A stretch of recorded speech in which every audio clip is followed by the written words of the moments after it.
All right, everybody, welcome to another Power Comics Book Club. I'm joined here this evening by Benjamin Marra. Ben, what's up? What's up? How are we doing? I'm doing good. And we're also joined here by Power Comics head researcher Gabe Dikel. Yo! I'm never going to get tired of that. Me neither. Good. These are important titles here. All right, so today we're looking at something kind of, we've only done, maybe 7 or 8 episodes of this show so far. Most of the comics that we look at here at Power Comics are, things from the 80s, things from the early 90s. We looked at fucking Dr. Leviathan, which is from 2005, but we have not ventured into the 1970s. And this, as I adjust my camera here, this is from the frickin' 70s, Mistique, which is, I don't know, guys, you tell me, because this is pre-Power Comics. We're kind of looking at the foundation work here for Power Comics. But is this a zine? Is this a comic? How do you guys classify this? It's hard to say just by this insanely amazing cover, but yeah. It's got some of those Power Comic little benchmarks, Yeah, I wouldn't call it a zine because it's too big to be a zine, and that's true. I often equate zines with like Xerox machines. Mm-hmm. So I guess it would be just anthology limited edition. Limited edition. Yeah. Limited edition anthology comic. I have no idea. Yeah, it's kind of unclassified. Go ahead. I take issue with your assessment that it's too early to be a power comic. If it's a power comic and it's early, then then we're dating it. There's probably some 60s power comics, cave painting power comics there. Let me rephrase that and say that this is maybe up to this point the earliest power comic we found. Is that fair to say? Yeah, what was the one that I found that was the kid from like 1975 from high school? It was like, this is earlier, so we're gonna get into. Yeah, I found. I don't want to spoil it too much off the top here, but I did actually find some background information, and I'll also mention why. Oh man, that's amazing. I called it a zine, so we're gonna get to that a little later. But let's dive into this, man. Mistique. I actually bought this at Koch Comics warehouse in Brooklyn, back in the oversized section, way back, by the cat shit and the fucking rat turds and the, and the half the guys eating lunch from last week. But there I found this and it was unbelievable. I remember just seeing like right away, like this is something important. And then flipping through it, I was like, holy shit, this is a power comic. And this is just some of my favorite artwork I've actually ever stumbled across in this whole journey that we've been on. I have to say it for me personally. Ben, I don't know if you know this, but Koch is the comic. Oh, he's been there. I'm familiar. That's where I was looking through comics and pulled out a bin, and it had old boots and a jar of Prego tomato sauce. It's too perfect. It's too perfect. We went back like 10 years later, and I was like, I wonder if I can find this, and I found it in the same spot. it's like a crypt. Nothing ever like moves. No, they just like put stuff around it. They're like, it's there for a reason, It's definitely like the catalog. Tomato sauce. Yeah, he probably knows exactly where it is. He knows where everything is, and the best place about it is, I'll just never forget. Quick sidebar on Koch Comics. Shout out, we love you, Koch Comics. Never changed. Mm-hmm. But I just love going to Joseph Koch and showing up there and being like, yo, you guys got John Tar? Question he's never been asked before in his life. He's like, oh yeah, right over here. And it's like shows us the John Tar divider card that's been written there that's never been accessed. It's so amazing. We appreciate it, but this is where you're gonna find stuff like this. So everybody should come out to Brooklyn, support Joseph Koch, dig through their shit. You'll find cool, crazy stuff like this. All right. Anyway, off the top, let's crack it open. Here we go. Oh, right up. Also, pulp of the 70s, and it's also worth mentioning that the 15 quid or whatever this is. I don't fucking know, but Pence, baby. Thank you. This is a British power comic. First one we've ever looked at. So let's take a look. Let's talk about this cover for one second here. This is super unbelievable, man. Yes, it is. He's summoning a zebra? What is going on here? It's really hard to tell exactly what's going on. He's summoning a zebra and various prison tattoos. Yeah. It is so incredible. Yeah. Ultimate doodle cover. This is incredible. I love it. So anyway, but this is just a little teaser of what's to come. So off the top. Oh my God. Not fucking around for one fucking second. As we open this here. So the Mistique editorial team introduces themselves here. And of course they're shouting out Didco, they're shouting out Kirby, Buscema, things like that, Roy Thomas's. These guys are, definitely students of the game, what's popular at the time. And at first when I looked at this, I didn't see a year here until I actually flipped it over into the back. Actually, first, it was something that tipped me off midway through, which we'll get to, of what year we're talking about here. And then it solidifies it on the back page. But, I mean, at first, I was like, when was this made? Because it's so... Yeah. It could be 80s. It looks 80s. It looks 80s. Like, these guys here look 80s to me. Mm-hmm. Like, early 80s, albeit. But, sure. You just don't see... You don't see crunched art self-published like this. Mm-hmm. In the 70s. It's very rare, I feel like. Unless I'm totally smoking crack in here. I gotta say, that opening letter, which is very indicative of Power Comics. Oh, yeah. I don't know if it was me or if it's just the way I sort of think, but it was really well written. Oh, yeah. For an opening Power Comic letter. Usually they're kind of like not the best written, text. No, this is good. Which I love, but this kind of I was kind of surprised at how smartly written it was. Maybe it's just because they're British. Probably. There you go. And they're like laying it out. Here's what we're doing. We're publishing this. This is what this homeboy's job is. This is what this guy's job is. We're doing all this. And then I love how he calls the issues ishes. Like in the next ish, we're doing this. And then at the bottom here is just like, all right, cool. So we'll catch you around for the next ish. And then he's like, Taman Shud. So I don't know what that means, but these guys are, getting into it here. So without further ado, obviously this is the first. I have to say, ish is such a Power Comic term. We need to appropriate that because it is very ishy. There's always an ishy quality to a Power Comic. Totally. So as Ben said, this is an anthology ish, and we're going to be getting into these like 8-pager stories here.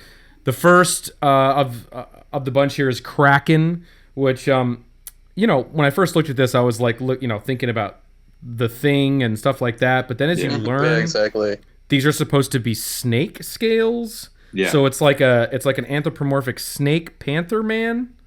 Yeah, clearly, artist doesn't know what a Kraken is, but that's okay. Yeah. That's just his name, which is awesome. His name's Mike Kraken. So off the top, there's these two bank robbers guys here who are staking out this joint. They go in, they set the explosives, they're ready to blow, and nearby, Kraken in disguise, kind of like what the Ninja Turtles would adorn when they're stepping outside the sewers. And he hears Grimm when he's out and about. Oh yeah, that's exactly what it is. Sorry, yeah, totally. It shows my age right there. But yeah, and then it's like, so then he sees the guys going in, and he's like, well, they're gonna have to deal with Kraken, and then he strips naked except for his undies. That's insane. He strips naked to his snake skin and leaps in.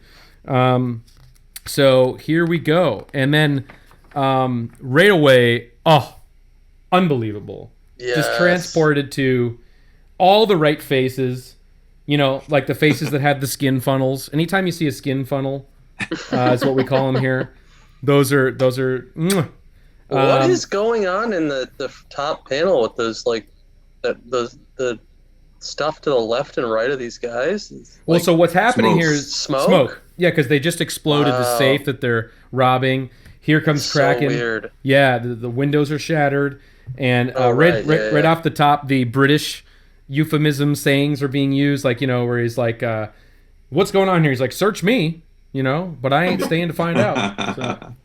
So, but just amazing. And then obviously, he, caves this guy's chest in. He's tugging at this guy's skin funnels and laying waste here. I love this too. Yeah. All Unbelievable. good. All good. I mean, Ben, what do you... I mean, this just... How is this all hitting you? How is this hitting you? It's great. One thing that's really kind of surprising is how well the story is sort of told. There's no confusion in this power comic at all. Like, that's and very true. The pace is like on point too. That's it's just true. like moves at a nice clip, you know, and yeah. Other than the the smoke sculptures, everything looks pretty. The smoke sculptures, the way it should. Rip. Yeah. It's like it's. I mean, it's great. You're totally in that story when you're reading it. Yeah, and I just like how all the action is spread up here too. Like, he's punching this guy, but then he's over here, then he's lurking in the back, coming towards them. Mm-hmm. Really cool. Then he's like, I gotta phone the police quick, in his undies, which are amazing. Looks like Mm-hmm. Obviously, just looks like he's butt forward here. And then and then they're all thinking like, where did the Kraken come from? So then that cuts to our backstory, which to me is so British and so amazing. Where it's like, to answer that, we must go back 2 hours. Only 2 hours. Only 2 hours to this grim establishment, which is an orphan home. So he's an orphan, guys. And that's when we learned that he's much too old to be, hanging around with the other orphans. And they're like, we got to get rid of this guy. What the hell? So they are the two orderlies, or the people here at this orphan place, are like, well, he could be of use by going out to get us sandwiches, which is very British to me. So then he goes out to go get sandwiches, and that's when he finds out that he overhears someone robbing this bank, and he's like, springs into action. So pretty funny, pretty amazing though. Great faces. Also not much of a backstory. It's more questions than answers. Yeah. Why snakeskin? Is he just deformed? Is he a sideshow freak? What's going on? His origin story. Well, he's an old orphan covered in snakeskin who gets sandwiches for people. Yeah, and Ben was like, "There's no confusion. No, No. Perfectly clear. That makes sense. Yeah. So amazing. And then of course it ends here with which is just killer. Where he's being chased now by the cops, by the bubbies, and they basically shooting after him. And then back at the orphanage, they're like, wait, he didn't come back home last night. And then he left his Celtic Legends book behind. And then we're asked, is that the end? ? Presumably so, because there ain't, there's no way in hell there'd be a second issue of Mistique around or anything. So of Kraken, I mean. So there you go. What do you guys think? Kraken. Oh, perfect. Great. Perfect way to start this. Yeah. This ish. I agree.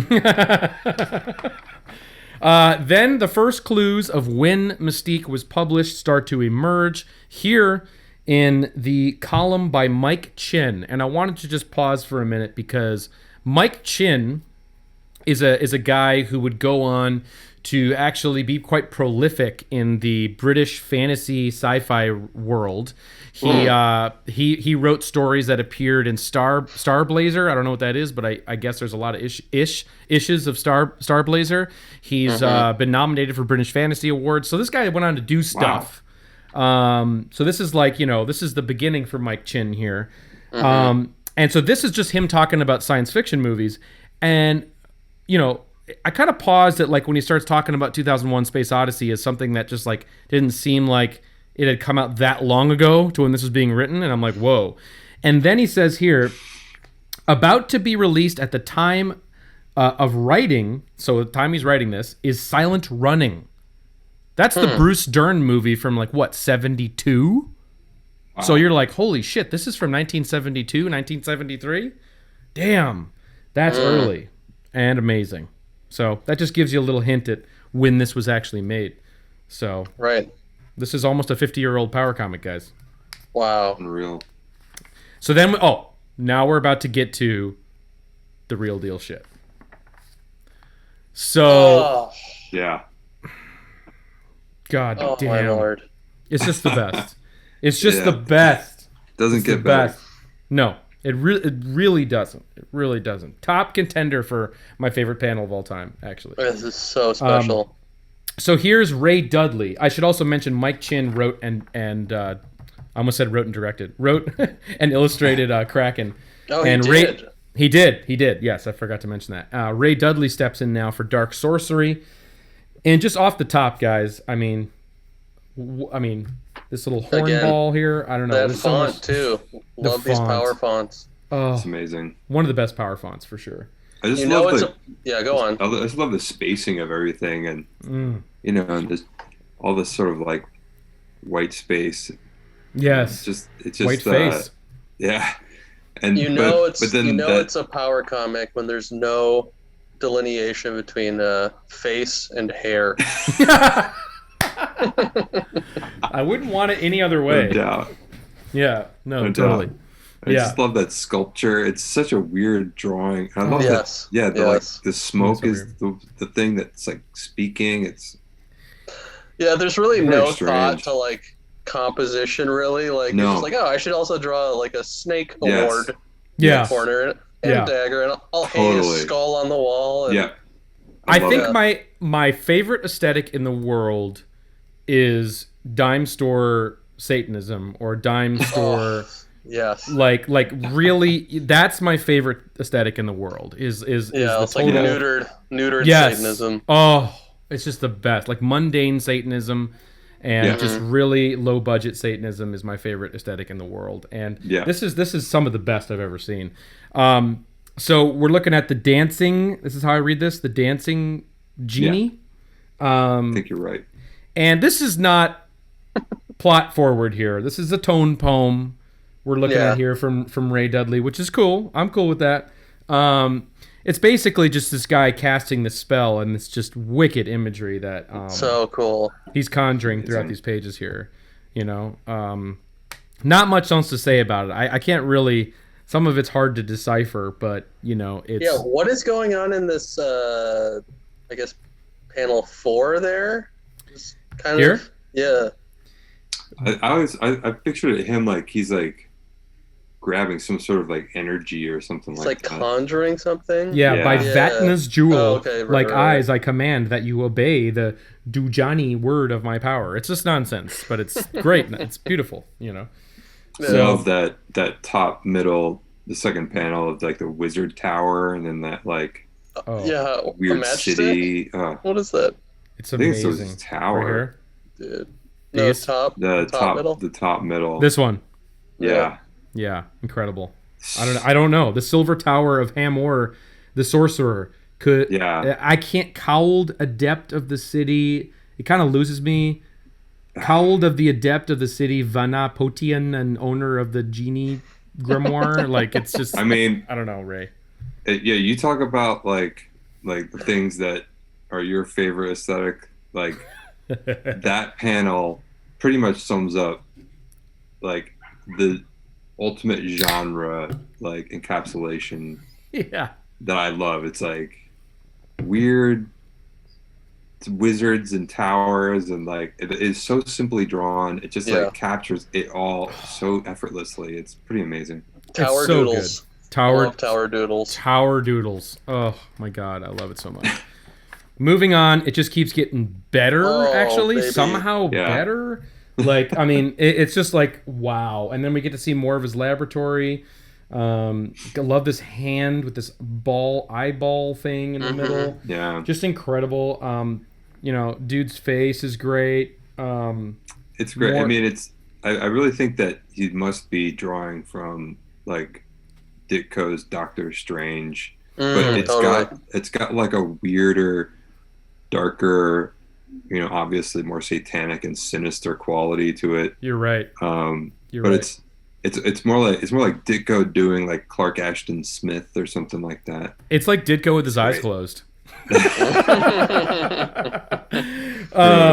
And this is very kind of like, this guy's obviously tripping on Kirby here, Yes. For sure. Like for sure. It's like, with the faces and everything. It's like, Yeah, Dime Store Kirby, and then this is totally what you were saying. It is. You're right. And I just love, anytime there's a floating snake or two, floating sword. This is incredible. I would get tattoos of most of this. I don't have any tattoos, but I would get tattoos of most of this. Yeah. Like for sure. It's definitely prison tat quality for sure. It is. This is Prison Tattoo, the comic. And amazing too here, just this landscape. I mean, oh my incredible. God. Like unbelievable. This is the kind of art. This art is so much better than 99.9% of all other art. It is. I'm sorry. It's got so much heart. So much heart. But it's also like so perfectly restrained. It doesn't like try to overdo it in any way. But it's not total. It's like verging on minimalism, but it's giving you more than that. It's really, really just perfect. It's really cool. It's really, really, really cool. So, and then now it wraps up here. Not much story-wise here going on, but at the end here we see a snake man, and that's a pretty good cliffhanger if you ask me. So he turned into a snake guy at the end there? Well, oh man. Oh, he realizes that he had summoned something wrong. That he was going on this whole elaborate conjuring, and something else had sort of happened, and he's kind of broke. He hasn't really mastered the laws of sorcery, and it suggests that he kind of stole this spell or of what kind. So now he's gonna have to learn from his evil ways, and I think that's why this snake man appears, and to set him straight in this little amazing tower. Incredible. So awesome. I mean, dark sorcery, absolutely amazing. Dark sorcery was such an influence that my girlfriend actually had to go and get this made. Oh, wow. So. Wow. Oh, she's a keeper, Ev. Oh, but this is hers. Amazing. This is hers. This is not mine.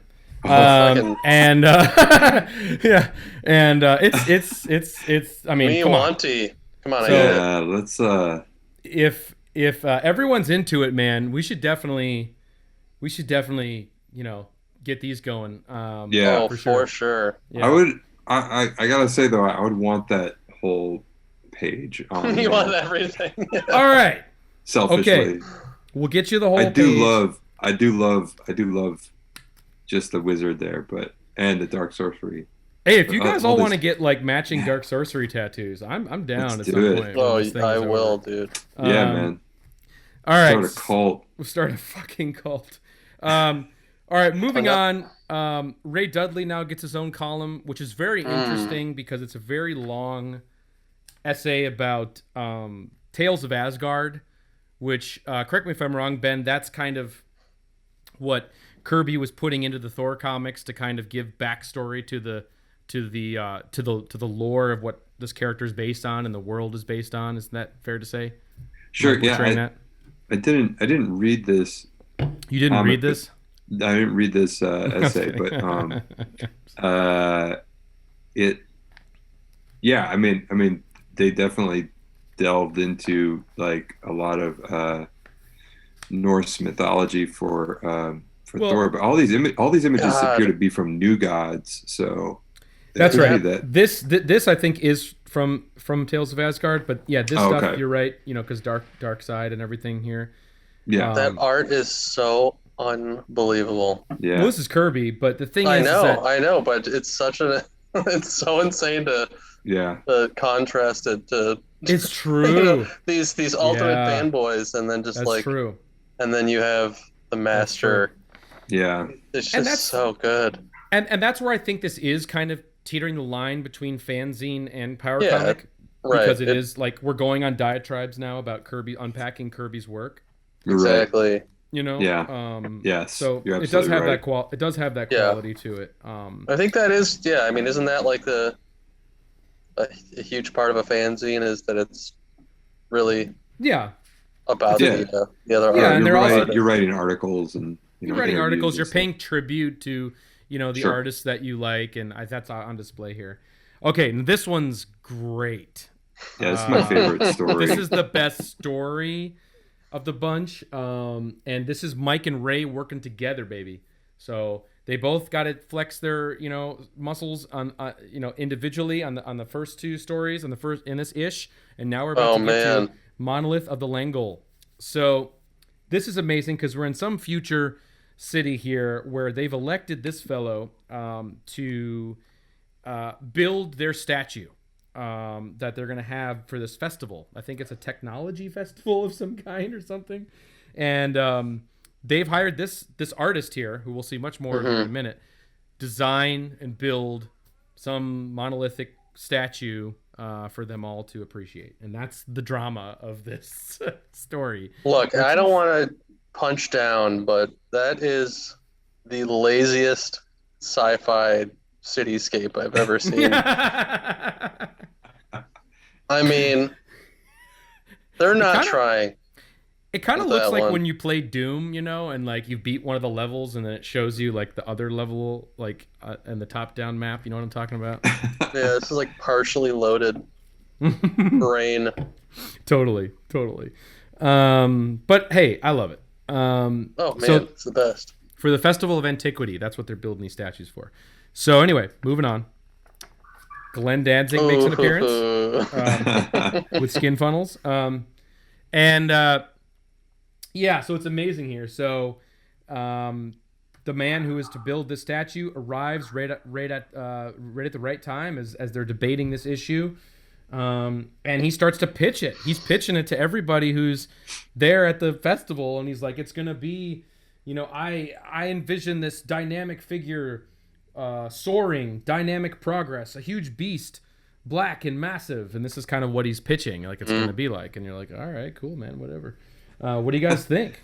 And then it's a landslide vote. They take a vote, fucking landslide. Everyone's for this beast to be erected in the middle of this town square. So awesome. Yeah, it really is. It really is heavy metal for sure. Yeah, which wasn't really going around yet, was it? When did heavy metal start? 76. I mean, ish. Yeah, Sabbath was, I think, operating around that time. I thought we were talking about Heavy Metal Magazine. The magazine. I'm talking about. No, Sabbath was like we're on album 4 already. Yeah, like we're going strong. You've been it, bro. No, I'm talking about that statue. We're snowblind already by that point, man. No, I'm just kidding. But yeah, this is incredible. I mean, I love it. And then here's the montage of everyone working on this crazy ass statue. It's so good. What do you guys think? It's such a funny idea for a story. I just love it. I just love how low stakes. Low stakes. The story is. It's just great. I mean, this is such a nice kind of breath of fresh air as far as science fiction story. Right. It's democratic society electing, or voting on artwork, public art. Projects, It's like proto Sims almost. Great. I love it. No, I wish there was more stuff like this. I agree. I totally agree. And it's cool to see, everyone's got the oversized head. Like his head weighs 55 pounds or more here. No doubt. It's insane. Everyone's got a head cold in this world, but it's amazing. It is. It's like imagine some insane superhero space epic, and then you just pivot and you're like, what's a public works initiative that's happening on one of these planets? Right. Perfect. It's so Love it. insane. So awesome. But for a zine, a very short story, it's the perfect little tidbit, to put in there. It's not it's great. Totally. And then we see the story here resolve to some extent. We left on a cliffhanger where they unveil the statue that he has made, and it's some crazy ass fucking satanic devil weird thing. Yeah. That's not that he wanted. That's not what he meant. And he's like, oh shit, no, that's not it. And none of this is my work. I didn't build that. Who did? And then we'll never find out. No. So weird. So weird that this is what was built. Unbelievable. It's a head scratcher for sure. It's a head scratcher, but I love it, and I love these faces too. Anyone? Just a moment of silence for. It's just, moment of silence for. It's just great. I mean, I love this whole. I love the scope of this story. Yeah. I love that top right panel of the soldier sort of gazing at the crowds, sort of congregating. Yeah, seriously. Look at the unveiling. It's like you just don't see this sort of stuff in comics, let alone like weird science fiction comics. I really want to know where this story was going. It's interesting because reading into this here, this was in thousands. I didn't get that before. So this is how many thousand people. So 7,000 people voted no, where 1 million, 100,000, yeah, whatever the fuck it is. Yeah, voted for it.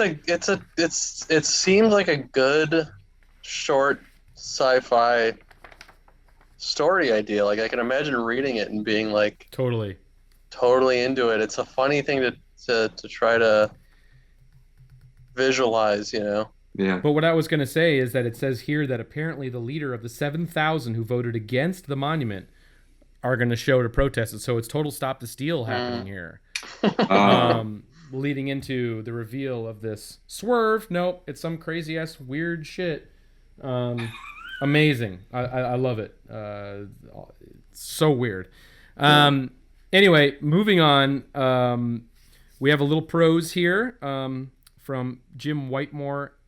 Actually didn't read it. Sorry, not here for that. But, whatever. Moving on, we have the last and final story, right? Which is definitely probably the weirdest and maybe the least plot, but I don't know. I also love it. So this is Spaced Out in Scenic Chile is what it's called.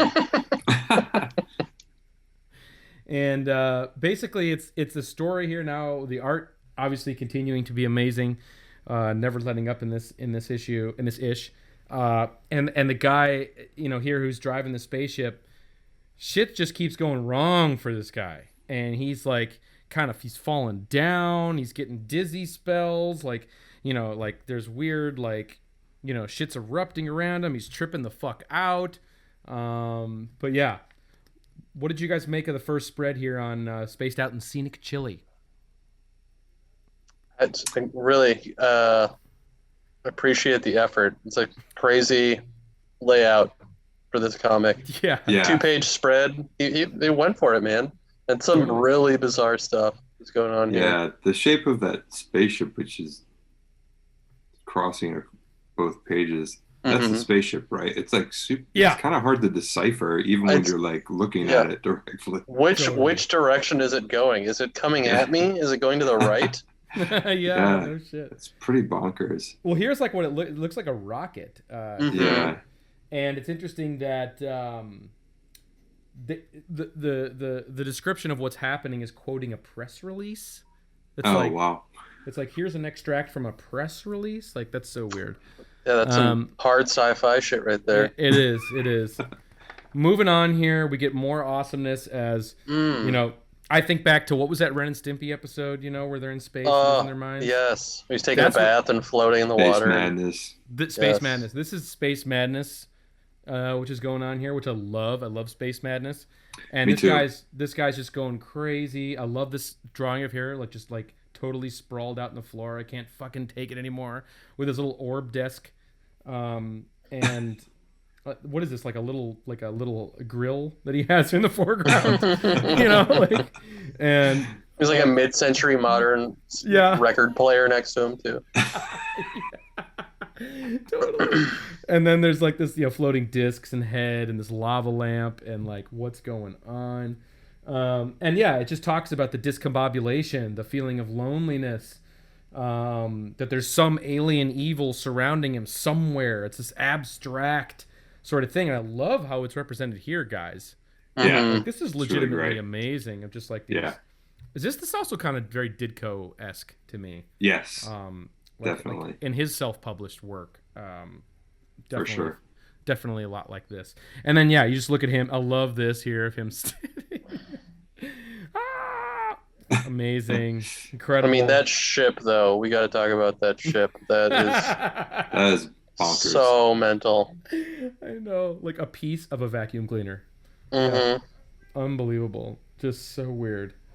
So weird, but love it. And then we get the last and final page here, which doesn't answer many questions. More just that two things leap out to me. One, this face, another tattoo I would consider. And that the ship now swirls into a vortex. And this amazing panel here where his mind began to splinter into a myriad of ids. And just really trippy, really cool. I love it. Yeah, that's and that top panel, man, that's amazing. Oh, It's like really good. staring at the space void. plasm The void. starscape. Yeah. Man. Just incredible stuff. I mean, there's Really just great ideas. Great concepts.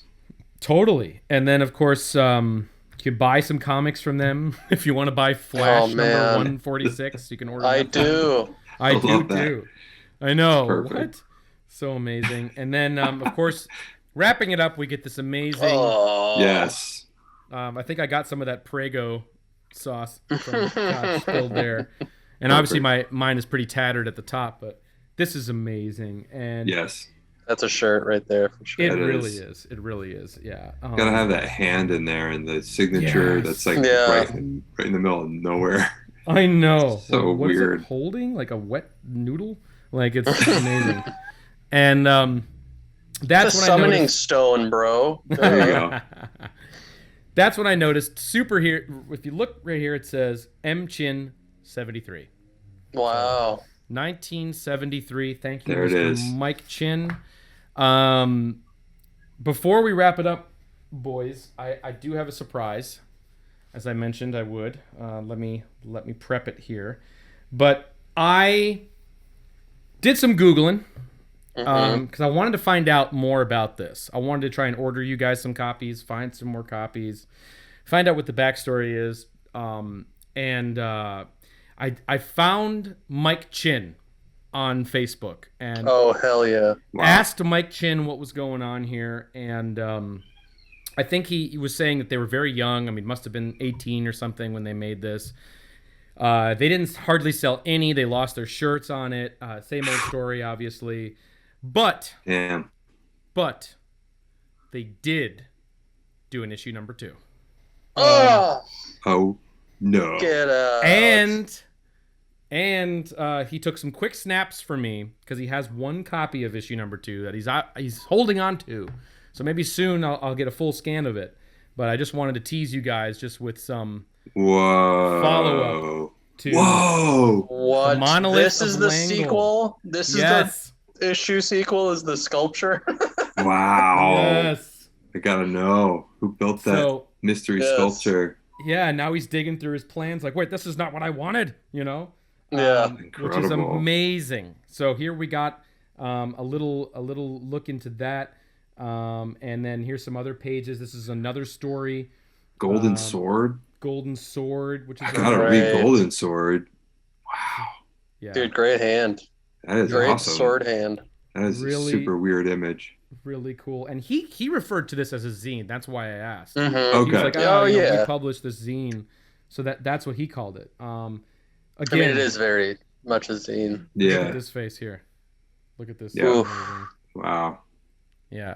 But And this. how old was he when they did this? Do we know? I think he must have been 18 because he's Right. 66 now. So hmm whatever the math is on that, Jeez. but somewhere around there, yeah.